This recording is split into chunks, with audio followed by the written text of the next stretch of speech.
Hi, and welcome back to my channel. I'm going to move that out of the way so it won't be distracting. Um, I'm gonna talk about my various mothers that I've had today. Um, Also, I kind of like the setup I have going. It's this, like, I don't know, just feels chill. Um, It kind of reminds me of like a dorm setup, if you will. So, um, I guess because I didn't go to school, I kind of like um, that aesthetic or look, I guess. Um, but yeah, this it's been chill and it's been very therapeutic getting on here and just sharing some stuff. Um, Opening up about my life, my culture, my past culture, I guess you could say now, since I'm not in it anymore. But I'm enjoying sharing, um, because I used to, excuse me, I used to feel a lot, and I used to express this to my partner, and he used to get like really freaked out. I used to express to him a lot because of how ostracized I am from my family or um, really anybody that I used to know, right? Like, I don't have anybody in my life really that was a part of that family. I have some friends that have stayed in contact, but not um, not any relatives or anything like that. And it's been that way since the day that I left. It's not like it just happened as soon as I started posting these videos or anything like that. It just I left the gypsy community, so that's what you do when um, when someone leaves, you ostracize or you disown them or uh, there's a whole bunch of different words for it. I know Jehovah's Witnesses have a word for it. Mormons have a word for it. Scientologists have a word for it. Um, but it's basically just getting disowned and they don't talk to you and um, or they start giving you rules and regulations. Like I remember my cousin. This is one of the things like it really cut me, right? Um, so oh, that was my phone notification. Sorry, I don't know if you guys heard that. So my cousin that I kept in contact with for a while. So she had told me that her mom and dad were my quote unquote aunt and uncle. Again, anybody that I'm talking about it's the family that bought me. It's not I'm not related to any of them actually. I refer to them as brother, cousin, sister, mother, because that's how I was raised with them. So just for clarification, anybody that I'm speaking of, I am not technically related to. I have no idea who I am technically related to. Um, so yeah, so she had told me that her mom and dad gave her strict rules and regulations to give to me. Um, that it was okay if me and her spoke, but I wasn't allowed to speak to the kids because, you know, I might tempt them with my evil ways, apparently. But that was one of the things I remember, like, that cut me the deepest is that, like, I helped raise those children. Like, I helped raise those children. Like, I was there for some of those children's births that their fathers weren't even there for. Um, and you're telling me that I'm this like evil person that's not allowed to talk to the kids anymore? Like these kids, like they used to FaceTime me. Like they used to FaceTime me. They just used to grab their parents' phone and they used to FaceTime me just to like see what am I doing or how am I or whatever. Because we were close, right? We were all close. Um, but yeah, um, I think I got sidetracked a little bit there. Yeah, I got sidetracked a little bit there with that story. But that hurt a lot. That really did hurt a lot. It cut deep because I was so close to all of the kids. Um, that them telling me that I could talk to like their oldest daughter, but any of the children I can't speak to. Um, Another realization that hurt like a lot, a lot, a lot, like the most I think is my current stepmother.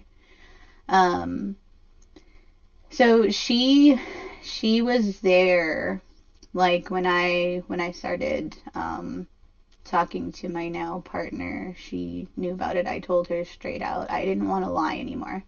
I didn't want to lie and I didn't want to say that, hey, I'm going here, I'm going there. Um, I didn't want to lie. I was over the lies. I was over living a life of lies, which I felt already was a life of lies. So I was straight up and I told her, hey, look, I'm talking to this guy and I like him.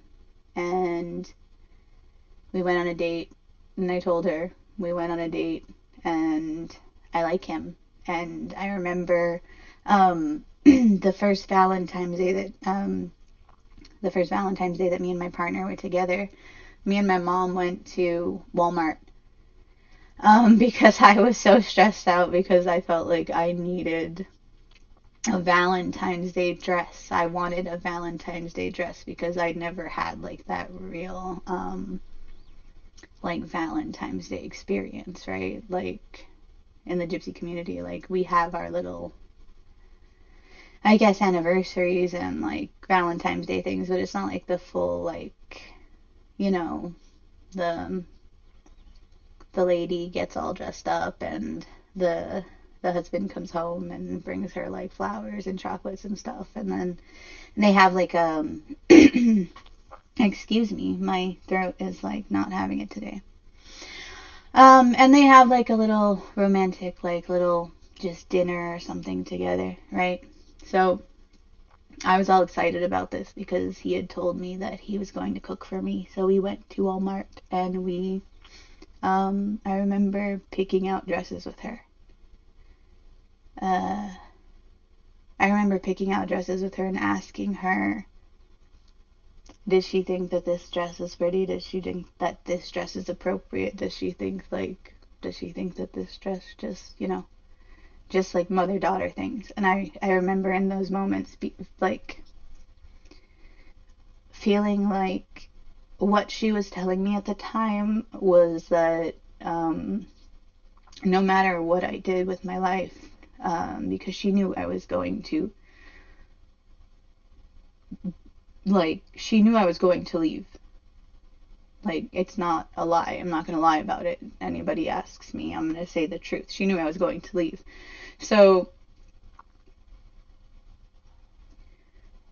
having those moments with her and her telling me in the background, like, hey, no matter what you do, if you end up with him, um, me and your brothers are always going to be in your life.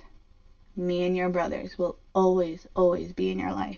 No matter what, will always be in your life. I held true to that and I thought that that's what was going to happen. I didn't realize that it was going to be like what normally happened with gypsy mothers and daughters is what they basically just blow smoke up their butt and then like at the end of the day they just say, "No, I didn't know nothing. What are you talking about? I didn't know nothing. She was a hoe.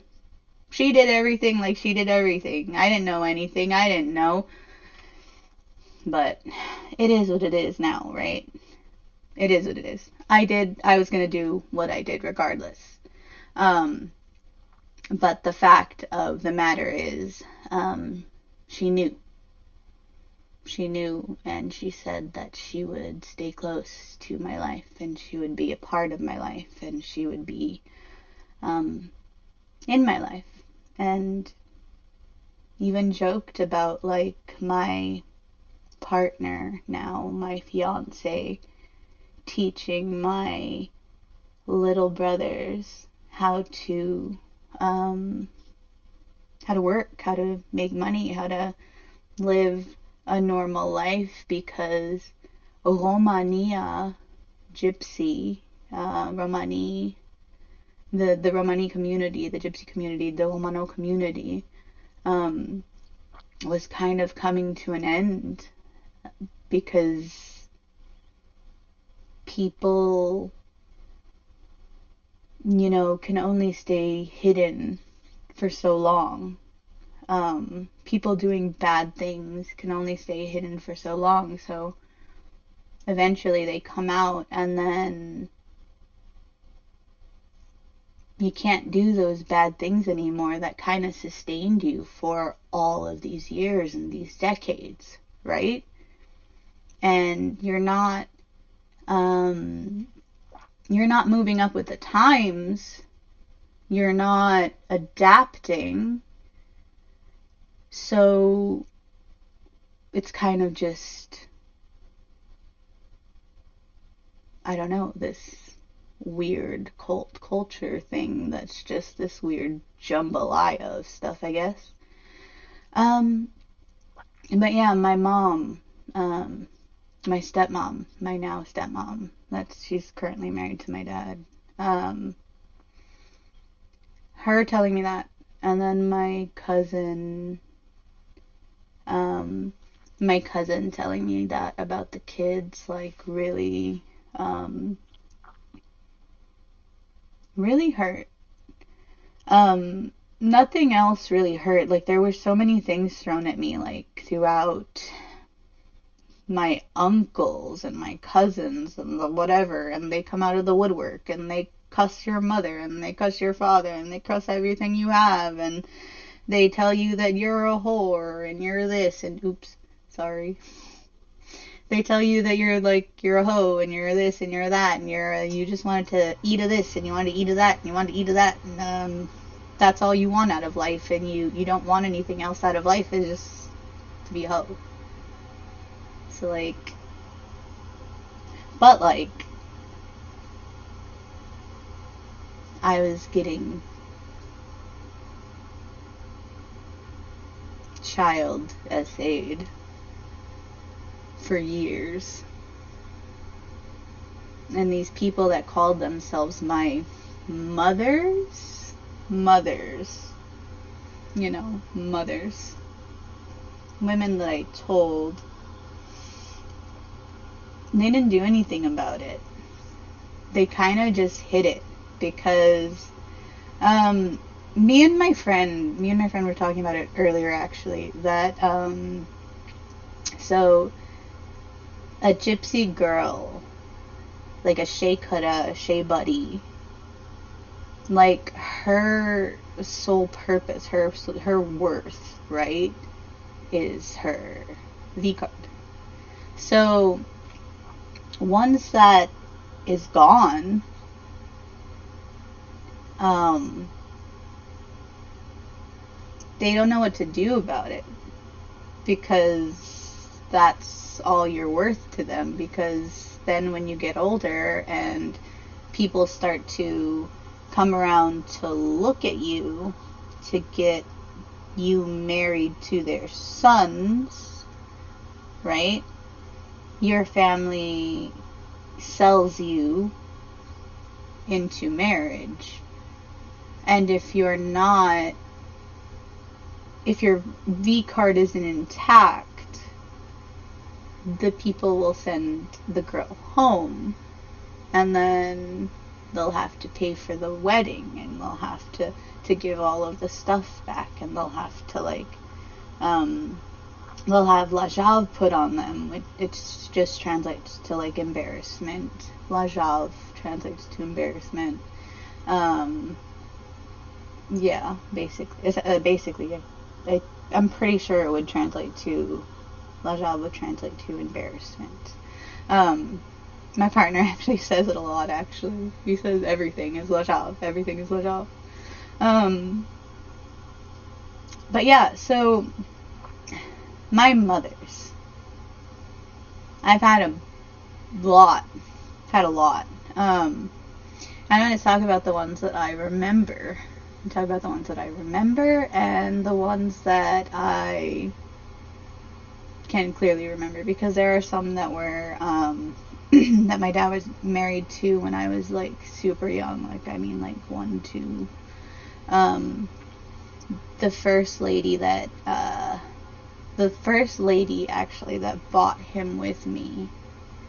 Um, I was told by her family and by some other people that when my dad left her, because they only stayed married for, I think, like 7 or 8 months, um, because my dad was like really mean and abusive to her, so she said bye bye. But I mean, whatever. So I was told that she tried to fight for me, like she tried to go to court and she tried to do all these things. I don't know if it's true at this point, because here's another weird little thing that happened. So um, her sister was the first one that I ever told about the CSA. Um, outside of like my my family. Um, and then guess what? She turned around, and I think it was like 6 or 7 years later, and she married him. It's weird. Um, whatever. So that first lady, I was told that she tried to fight for me, because her family had a more Americanized lifestyle. Like most of the boys and the girls in the family went to high school and they had jobs.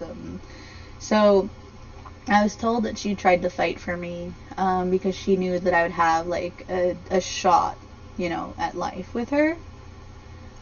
But I was told this, and I'm not sure if this is 100% true. It's just something that I'm sharing. Um, so that was the first one. Um, the second one, I don't really remember her. I just know that they told me that she used to dress me up in baby doll dresses and stuff. And she used to take like a whole bunch of pictures of me and stuff. I guess she's a mom. Moms do that, right? So that's normal. Um, the third one, I'm not sure if it was the third or the fourth one, is a weird one. I don't, till this day, like, I'm still not sure her name, because every day she was with us, like, she would wake up and call herself something else. Like, one day it would be Stella, one day it would be, Gretchen, one day it would be, and I'd just be like, okay, what do I call you? I don't know what to call you. So her and my dad, essentially, they ran away. In the gypsy community, it's called running away. It's eloping, basically eloping. So her and my dad talked on the phone, and then they decided they liked each other, so they eloped. And she used to send me these packages in the mail, and I used to get so excited, because it was like, oh, this lady really likes me, right? This lady really, really likes me, and she can't wait to be my mom, because I always wanted a mom. Um, I feel like that book, Are You My Mother? That the little book with the duck. I love that book. I need to get that book again. Um, But yeah, so I got all excited. This woman's sending me gifts. She's sending me packages, and these packages would be like these big, beautiful ball gowns. And I remember this Barbie radio and just Barbie dolls in general and stuff. And I used to be so excited because I thought like she went out and she did this stuff for me, right? Little do I know, it's a more insidious story than that. Um, so this woman that married my dad was apparently she used to pop pills a lot, and she had a daughter with her previous husband that I don't know what she did, but she did something to have the police take the child away from her. So what she did was she found herself a man with a child. And she tried to, um, fill a space, I guess. Um, I remember, I'm sorry, I'm laughing because I remember these things and they like, I don't know what else to do about them, is just like laugh. Sorry, my phone again, it's going off and I don't know how, I don't want to kill it right now.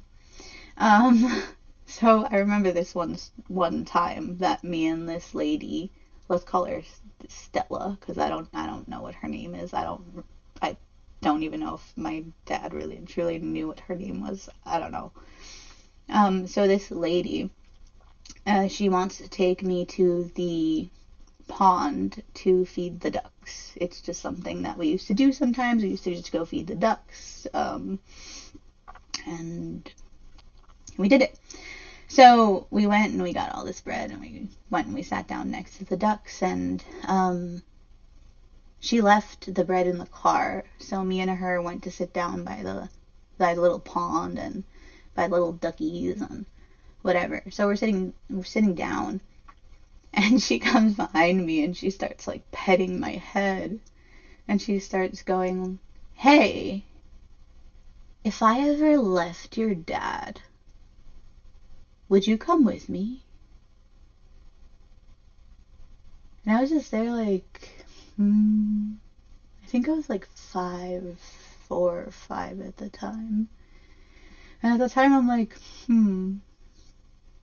this this is weird, right? Like she just married my dad and she's asking me these really weird, awkward questions. And I'm like, I don't know what to say. So I think I just stood quiet. And then when I went home, I told my grandma. Um, and then I don't even know why um, her and my dad separated. I just know that they only stood married for like, I'm gonna give it a month or two tops. I think it was like a month or two. Um, but yeah, that was a weird one. Um, Another weird one was one that used to cook in the nude. Why? I don't know. And she used to pick the most random things to cook too. Like it's like ow. Um, so she married my dad and she had two babies. I remember. I don't remember their names. I don't remember their names. But she had two babies. They were really adorable. But she used to like fry um bacon and stuff. But she used to wait. She used to wait until like the older people left the house, like my grandma or my godmother or my aunt that was like in their ages, right? And then it was just us kids, so it was like me, my cousins, um my girl cousin, my three guy cousins, and like her and her like little kiddos. So we me and my girl cousin, we used to just like be like, what the hell is going on? Because like that's painful. Like you're sitting there like you got one kid on this hip, you got another kid on this hip, and you're like frying bacon and stuff, and but you're like in the nude. Like why? Like just why? I don't understand why. And it's not a thing that like gypsies do. I know that for sure. Like that's not a it's just not. So I just think that was just something that she was, I don't know, she liked, but it was very weird. It was very uncomfortable. Okay, so I got cut off, but I think I'm back and I think I'm okay. I think my headphones are like charged enough. I don't know. To finish my story. So this lady, right?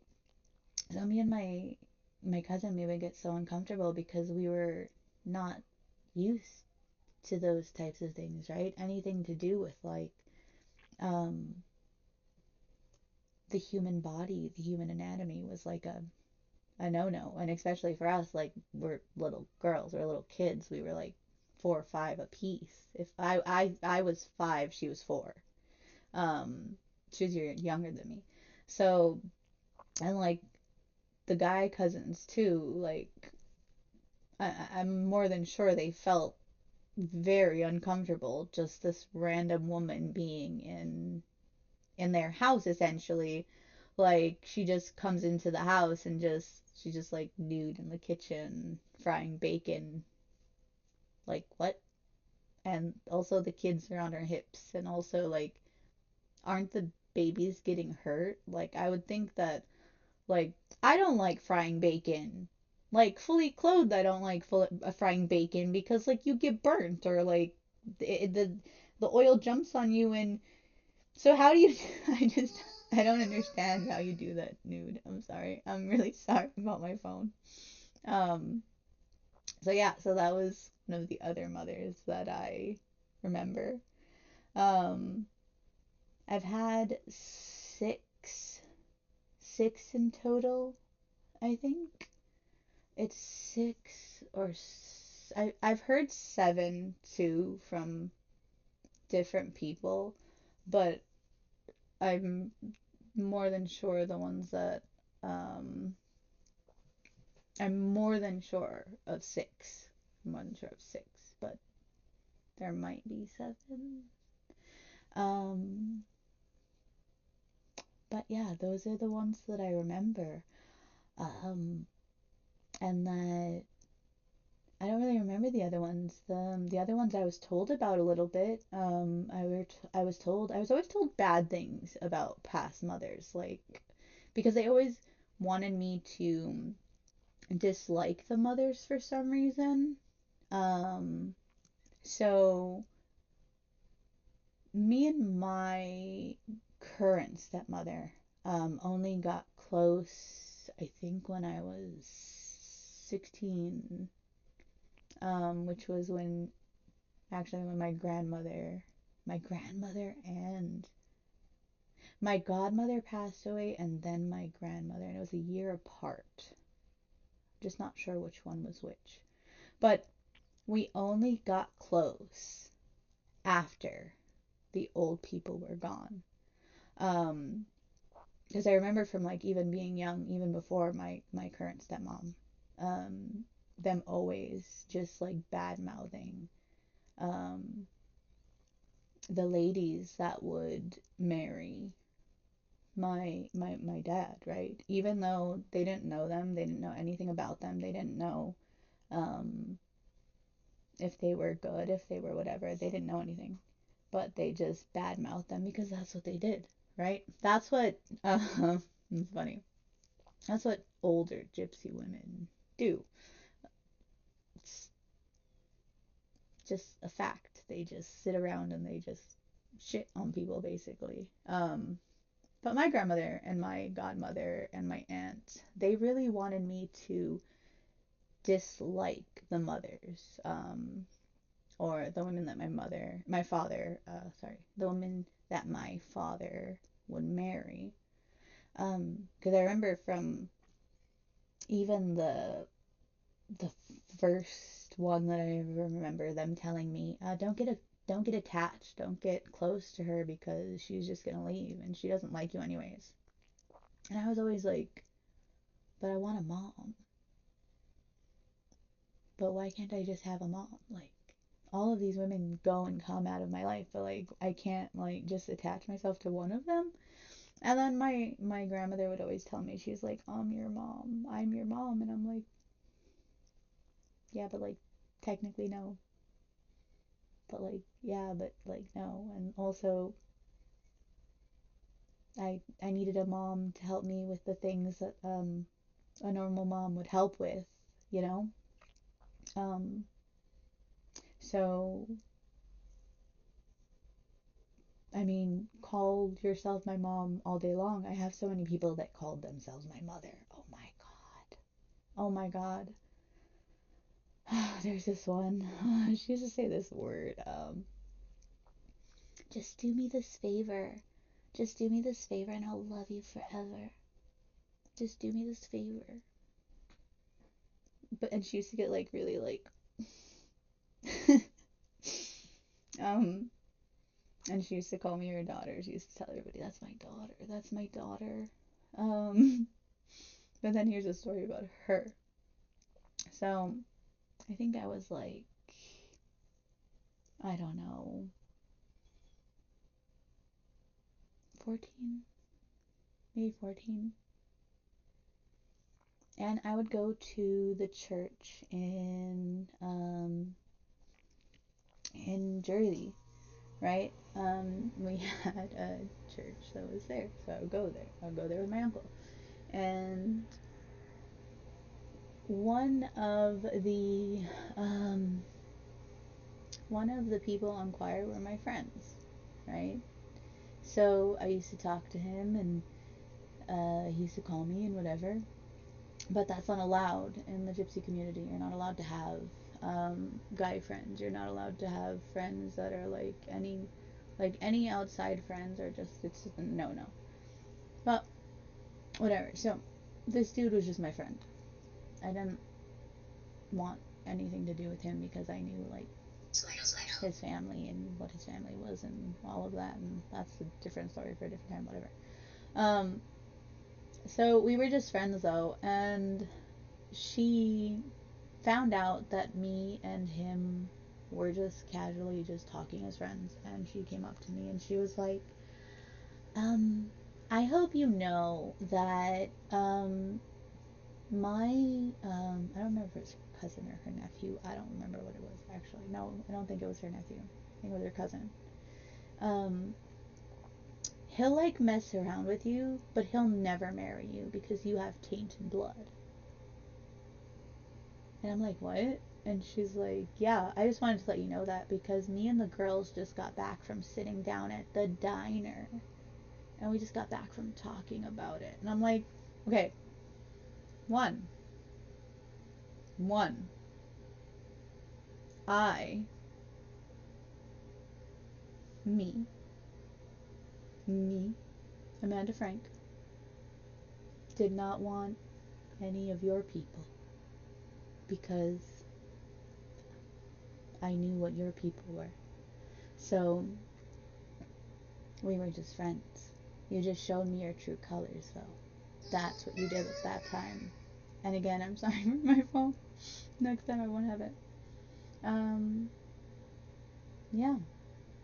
Almost every one of my aunts, almost every one of like my older aunts or whatever, they would always call themselves my mother, and I would be like, but when I need that motherly help or that motherly advice or the motherly things that normally that mothers give their daughters, you're not around or you're not here to help. So how are you calling yourself my mother? I don't think that that's an actual thing. But yeah, those are the ones that I remember. And if anybody enjoyed this, It would be cool if you like and you subscribe and you comment and all of that. And if you wanted me to speak about something in particular, I would be open to it and happy to do it. And I again thank you guys for coming.